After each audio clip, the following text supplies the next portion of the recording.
বেগম খালেদা জিয়ার মৃত্যুতে ভোটের রাজনীতিতে কোনো প্রভাব পড়বে কিনা, অর্থাৎ যারা আগে বিএনপিকে ভোট দিবেন মনে করেছিলেন তারা বিএনপিকে ভোট দিবেন কিনা, অথবা যারা আগে বিএনপিকে ভোট দিবেন না মনে করেছিলেন তারা আসলে বিএনপিকে ভোট দিবেন কিনা, মানে কোনো ভোটের রাজনীতিতে বেগম জিয়ার মৃত্যুর কোনো প্রভাব রয়েছে কিনা।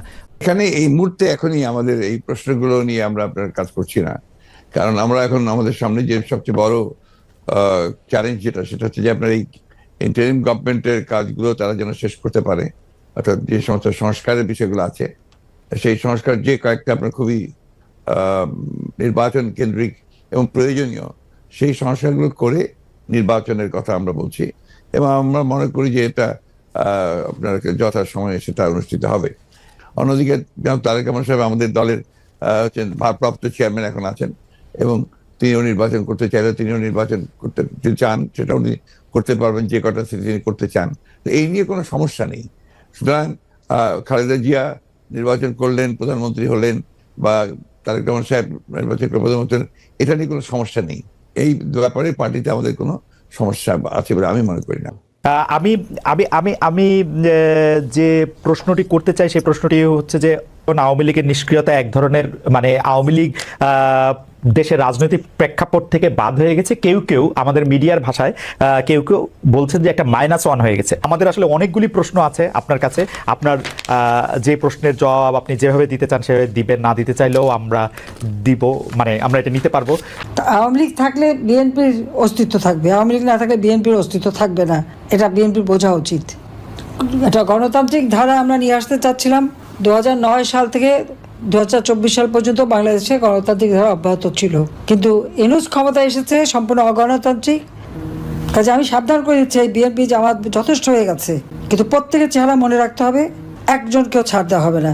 ডক্টর মোহাম্মদ ইউনূস ক্ষমতায় আসছে আরও টাকা বানাবে, কিন্তু এত মানুষের জীবন নেবে কেন? এভাবে মানুষের উপর হামলা করবে কেন? একের পর এক মানবাধিকার লঙ্ঘন করে যাচ্ছে, আর সমস্ত দোষ আমাদের উপরে দিচ্ছে। আমার আওয়ামী লীগের লোক মেরে সেখানে আন্তর্জাতিকভাবে সব জায়গায় সে প্রচার করে বেড়ায়, যেগুলি সব আওয়ামী লীগ করে। তার তো টাকা আছে, সে বাংলাদেশের টাকা চুরি করছে, লক্ষ লক্ষ কোটি কোটি টাকা সে বানিয়েছে, এবং সেই টাকা খরচ করে বিভিন্ন আন্তর্জাতিক মিডিয়া থেকে শুরু করে সব জায়গায়, তারপর আবার সিনেমা তৈরি করে সেই শহীদুল্লাহ সে আবার শর্ট ফিল্ম করে ইউনিভার্সিটিতে দেখায়, সমস্ত মিথ্যা বয়ান দিয়ে দিয়ে দেখাচ্ছে। অথচ সেই আবু সাইদ থেকে শুরু করে মুগ্ধ থেকে শুরু করে যতগুলি হত্যাকাণ্ড, সেই হত্যাকাণ্ডগুলি এটা আমরা করি নাই, এসব ইউনূসের সেই নিজের করার, এটা তার পরিকল্পিত, এবং কিন্তু দোষগুলি সব আমাদের। আর যারা এই ধরনের ঘটনাগুলি ঘটাচ্ছে তাদেরকে দিয়েছে দায় মুক্তি, অর্থাৎ এদের বিরুদ্ধে কোনো বিচার নাই, কোনো নালিশ নেই, কেউ কিছু করতে পারবে না। এটাই হচ্ছে তার নিয়ম। বাংলাদেশটা এখন এমন একটা অবস্থায় গেছে যে এটা একটা মানে জল্লাদখানা হয়ে গেছে। যখনই যেখানে সব, এমন কোনো পরিবার নাই যে যাদের উপর হামলা, লুটপাট আর নির্যাতন না হচ্ছে। দেশে বিদেশে অগাধ সম্পদের মালিক বানিয়ে বসে আছে, আর একের পর এক আওয়ামী লীগকে শেষ করে দেবে। বিএনপি কি ভেবেছে সেটা আমি জানি না, তারা মনে হয় সাপের 5 পা দেখে ফেলেছে নাকি। ওরা যে লাফাচ্ছে আর এরকম একটার পর একটা ঘটনা ঘটাচ্ছে, সাথে জামাত তো আছেই, তাদের তো খুন খারাপই। তো এরপরে তাদের ভবিষ্যৎ কি, সেটাই আমার প্রশ্ন।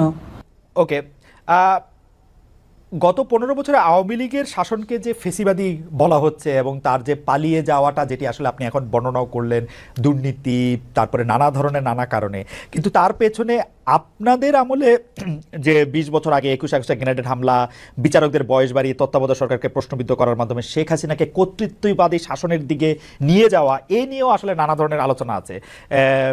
এই দুটি ঘটনা যদি হাইন্ডসাইড আপনি একটু দেখেন, যে মানে যেগুলি হচ্ছে ক্রাইমের ঘটনা, অর্থাৎ হচ্ছে 21 আগস্টের গ্রেনেড হামলা, 10 ট্রাক অস্ত্র, আবার অন্যদিকে তত্ত্বাবধায়ক সরকার ব্যবস্থাটাকে একটা এরকম জায়গায় নিয়ে যাওয়া, এই দুটিকে আপনি আপনার মূল্যায়ন আমরা একটু শুনতে চাই। যে দুটি আপনার 21 আগস্টের যে ঘটনা, এই ঘটনার সঙ্গে বিএনপিকে জড়িত করা এবং বিশেষ করে তারেক রহমান সাহেবকে জড়িত করা, এটা পুরোপুরি ভাবেই রাজনৈতিক উদ্দেশ্য প্রণোদিত। এটা কোনো মতেই বিএনপি এর সঙ্গে জড়িত তো নয়ই, বরঞ্চ আমি মনে করি যারা বিএনপিকে শত্রু হিসেবে চেনে তারা জড়িত, এবং এখানে বেনিফিশিয়ারি কারা হয়েছে সেই বিষয়টা আমাদেরকে অবশ্যই লক্ষ্য রাখতে হবে। 21 আগস্টের মামলায় who was the beneficiary? Beneficiary was Awami League, কারণ বিএনপি ক্ষমতায় থেকে সে এমন কোনো ঘটনা ঘটাবে কেন যে ঘটনাটা তার বিপক্ষে যাবে, এটা 1 নম্বর। আর আপনি যে প্রসিডিংস গুলো দেখেন সমস্ত, আপনি তো একসময় বিচার বিভাগের মানুষ ছিলেন, দেখবেন যে তারেক সাহেবকে এখানে জড়িত করা হয়েছে 4টা আপনার আইও চেঞ্জ করার পরে। সর্বশেষ যে আইও নিয়ে আসা হয়েছে সে হচ্ছে আওয়ামী লীগ দলীয় ভুক্ত কাহার এখন যে আপনার নিজে থেকেই তাদের মানে নির্দেশে সে এই চার্জশিটটা করেছে, যেটা কোনো সম্পর্ক নেই। অন্যদিকে যে আপনার মূল আসামি ছিল ভদ্রকের নাম আমি বলে যাচ্ছি, মৌলানা মুফতি মোহাম্মদ, তিনি তাকে দিয়ে 164 দিন তাকে টর্চার করে তাকে দিয়ে একটা আপনার স্টেটমেন্ট করে নিয়েছিল। পরে দেখা গেছে যে উনি নিজেই সেটাকে আবার ভোগ করেছেন, বলেছেন যে এটা আমার কাছে আমাকে টর্চার করে নেওয়া হয়েছে। এবং দেখেন কিভাবে কি মারাত্মক ঘটনা, কোথায় চলে গিয়েছিল সবকিছু। এবং he was hang before the trial was complete. তো যে প্রধান আসামি তাকে আপনি আগেই অন্য একটা মামলাতে জুড়িয়ে দিলেন যাতে আসল সত্যটা বেরিয়ে নিয়ে আসে। তো এই কথাগুলো কিন্তু কেউ আপনার ইনভেস্টিগেটিভ জার্নালিজম করে না, যার ফলে এই বিষয়গুলো আসে।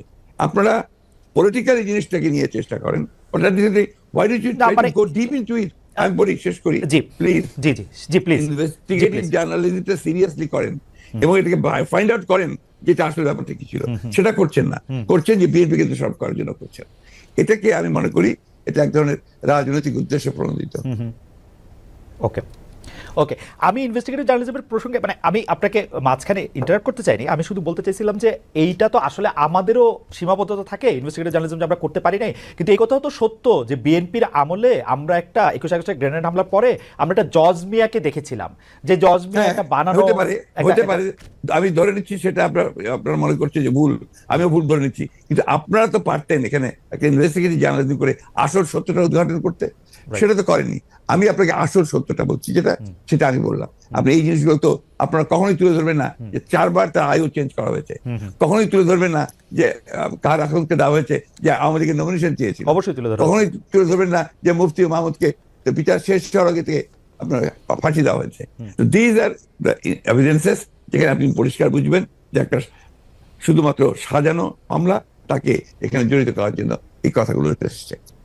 তত্ত্বাবধায়ক সরকার ব্যবস্থা বাতিল করার জন্য বা তত্ত্বাবধায়ক সরকার ব্যবস্থাকে প্রশ্নবিদ্ধ করার জন্য বিচারকদের বয়স বাড়ানো এবং একজন বিচারপতিকেই আসলে তত্ত্বাবধায়ক সরকার ব্যবস্থার প্রধান করার লক্ষ্য নিয়ে সেইটা করার কারণে বিচার মানে এই পুরো বিধানটাই এটা দিস ইজ ইওর ন্যারেটিভ, এটা আমাদের ন্যারেটিভ নয়।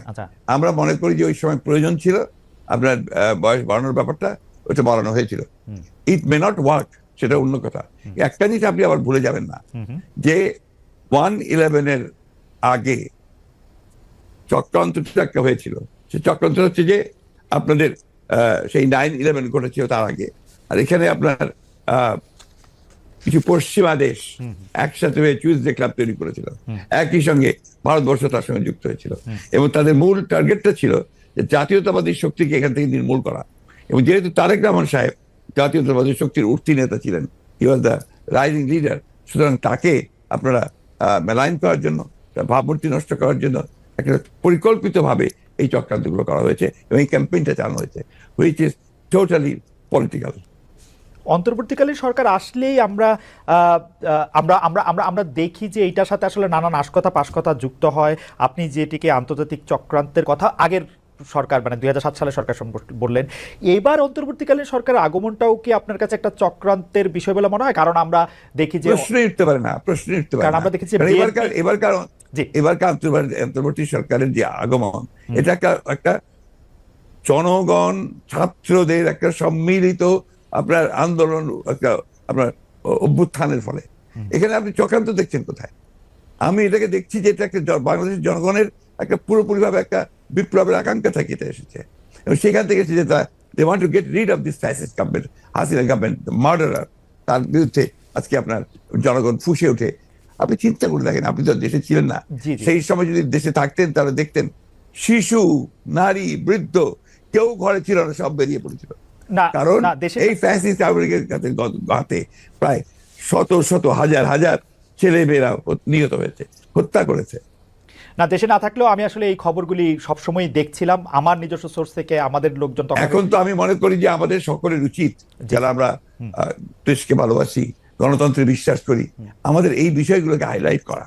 আমরা ফ্যাসিস্টদের যে বয়ান, যে বক্তব্য, সেই বক্তব্য যেন ফিরে না যায়। না, অবশ্যই।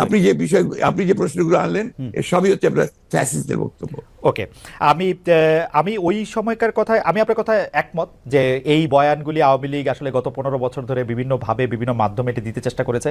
আমরাও আপনার মাধ্যমেই বা বিএনপির শীর্ষ নেতৃবৃন্দের মাধ্যমে সেটি আসলে আপনাদের অবস্থান জানতে চেয়েছি, আপনারা কনসিস্টেন্টলি আপনাদের অবস্থান জানিয়েছেন। আমি এই সময়কার কথায় আসি। এইবারের যেটিকে আপনি জনগণ এবং ছাত্রদের আন্দোলন আপনি বলছেন, যে আপনার কাছে কি মনে হয় না যে এই আন্দোলনটি বিএনপির নেতৃত্বে হলে, বা বিএনপি যত বছর ধরে এই আন্দোলনটি করতেছিল সে বিএনপির নেতৃত্বে যদি আন্দোলনটি সফলতা পেত, তাহলে আসলে এই যে সরকার এবং সরকারের মধ্যে যে বিভিন্ন দুর্বলতার কথা আমরা শুনছি নানাভাবে, সেটি হতো না? আবার অন্যভাবে প্রশ্ন করলে, যে এই আন্দোলনটিতে যে বিএনপি নেতৃত্ব দিয়ে সফল হতে পারলো না, সেইটাকে আপনি কিভাবে মূল্যায়ন করেন? দুটো জিনিস। একটা হচ্ছে যে এখানে আপনার বিএনপির নেতৃত্বে হলে অনেক ভালো হতো, বিএনপির নেতৃত্বে হয়নি এই কথাটা বলছেন কেন? বিএনপি তো এর মধ্যে শেষ দিন পর্যন্ত, শেষ মুহূর্ত পর্যন্ত ছিল এই আন্দোলনে। এই ছাত্র জনতার আন্দোলন শুরু হয়েছে 2 মাস হলো, তার আগে তো আমরা মাঠে, এবং আমরাই আপনার মারেছি, আমরা জেলে গেছি, আমাদের 60 লক্ষ লোকের বিরুদ্ধে মামলা হয়েছে, আমাদের 700-এর উপরে মানুষ আপনার গুম হয়ে গেছে, এই জায়গায় সহ। এইটাতে আমরা আমাদের 15 বছর ধরে এটা চলছে, এবং অকথ্য অত্যাচার নির্যাতন আমাদেরকে সহ্য করতে হয়েছে। এবং ছাত্ররা যখন এসছে তখন আপনার তারা যে প্রথমে কোটা আন্দোলন, তারপরে সেই হত্যা, পরে সাথে সাথে তারা আপনার এক দফা আন্দোলনে গেছে। We have given total support to them. আপনি সেই সময়কার পত্রিকাগুলো দেখুন, আমার বক্তব্যগুলো দেখুন। আমি প্রতিদিন সেই সময় আপনার প্রেস কনফারেন্স করেছি ওই কয়েকটা দিন, এবং ওই দিন সম্পূর্ণ আমি ছিলাম। আমরা এখানে বিভক্তি আনতে চাই না। আমরা এখানে মনে করি এটা বিভক্তি না। আমি আমার বক্তব্যটা শেষ করে ফেলি ভাইয়া। জি জি, প্লিজ প্লিজ। এটা হচ্ছে যে এই বিষয়টাকে আমরা এক করে দেখতে চাই। এখন যে কোনো ধরনের একটা মিসআন্ডারস্ট্যান্ডিং তৈরি হওয়া বা একটা ভুল বুঝবুঝি হওয়া, সমঝোতার অভাব হওয়া, এটা কিন্তু দেশের জন্য এই মুহূর্তে এতটুকু মঙ্গলজনক হবে না। না, এটা আমি আপনার সাথে দ্বিমত পোষণ করছি না, কিন্তু আপনি বলছেন যে আপনি আসলে সাপোর্ট দিয়েছিলেন, আপনার সেই ব্যাপারে কোনো সন্দেহ নেই। আমরা প্রতিদিন আপনার বক্তব্য আমরা মিডিয়ায় দেখেছি, সরাসরি দেখেছি, বক্তব্য দেখেছি। আমার প্রশ্ন, আপনারা তো সাপোর্ট দিয়েছিলেন, কিন্তু লিডারশিপটা ছিল যে আসলে ছাত্রদের হাতেই, তাই তো? মানে এটার মধ্যে এই জায়গাটাতে আপনি যাচ্ছেন কেন? আমরা তো লিডারশিপ, এখানকার লিডারশিপটা আমরা ক্লেম করিনি। আমরা ক্লেম করেছি যে আমরা শেষ মুহূর্তে লিডারশিপটা আমরা দিয়েছি, ক্লেম করিনি তো। ওটা যাচ্ছেন কেন? আমরা বলছি যে ছাত্ররা শেষ মুহূর্তে, যে আমি তো আমার বক্তব্য বলেছি যে গোল আমরা তৈরি করে দিয়েছি, কিকটা করেছে ছাত্ররা। ওকে, সেটা বারবার বলেছি যে এটা মাঠের মধ্যে বল তৈরি করে দিয়ে গোলের সামনে নিয়ে এসেছি আমরা, তারা কিক করেছে, সেভাবে ফ্যাসিস্টদের কাছে। That's the point.